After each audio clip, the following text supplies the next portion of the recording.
கூட்டத்தோட நீங்க சேரணும் தெரியுமா? அழுது புலம்பி ஜெபிக்கிற கூட்டத்தோட சேரணும். ஜெபம்னு சொல்லி கூட்டி வச்சு கதை விடுற கூட்டத்தில் இல்ல.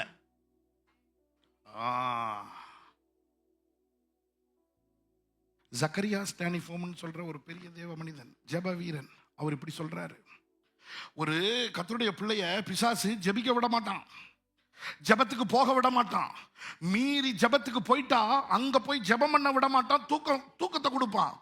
அங்க போய் ஒருவேளை இவன் தூங்காம தூக்கத்தை மேற்கொண்டு ஜெபம் பண்ண ஆரம்பிச்சா பிசாசு என்ன பண்ணுவானா, ஜெபம் நடத்துற தலைவர் இருக்கார்ல அவருக்குள்ள பூந்துருவானா. பூந்துட்டு ஜெபம் நடத்துற தலைவரை ஜெபம் நடத்துறத நிறுத்திட்டு பேச வச்சிருவானா.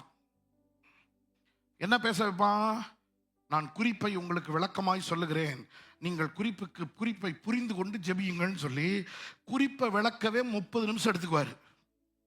கதை சொல்லுவார், இது அப்படியும் இது இப்படியும் அதுவும் இதுவும் எல்லாம் கதை சொல்லிட்டு 30 நிமிஷம் கழிச்சு இப்ப எல்லாரும் கைகளை வைத்து ஜெபம் பண்ணுவோம்னு சொல்லி 1 செகண்ட் ஜெபம் பண்ணிட்டு ஆமென் கர்த்தர் ஜெபத்தை கேட்டபடி நாள் சோதரிப்போம். அடுத்த குறிப்பு. 4 மணி நேரம் ஜெபம் நடந்துச்சுன்னா வடிகட்டி பார்த்தா பாட்டு பாடினது நிறையா, பிரசங்கம் கேட்டது நிறையா, குறிப்பை சொன்னது நிறையா, ஜெபம் துமோண்டு ஜெபம். எத்தனை பேருக்கு நான் பேசுறது புரியுது? பக்கத்தில் பார்த்து சொல்லுங்க, ரொம்ப பேசுற ஆளோட சேராதீங்க.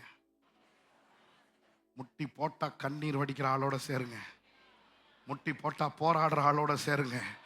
கண்ணீர் வதித்து தேவ பாதத்தில் விழுந்து கிடக்கிற ஆளோட சேருங்க. இரவு பகலா கத்தரை நோக்கி கூக்குரலிட்டு கதறுகிற கூட்டத்தோட சேருங்க. 8 மணி நேரம் ஜெபம் பண்ணோம், 12 மணி நேரம் ஜெபம் பண்ணோம், 24 மணி நேரம் ஜெபம் பண்ணோம். வடிகட்டி பாருங்க, அதுல எத்தனை மணி நேரம் பாட்டு பாடினோம், அதுல எத்தனை மணி நேரம் கதை கேட்டோம், அதுல எத்தனை மணி நேரம் பிரசங்கம் பண்ணோம்.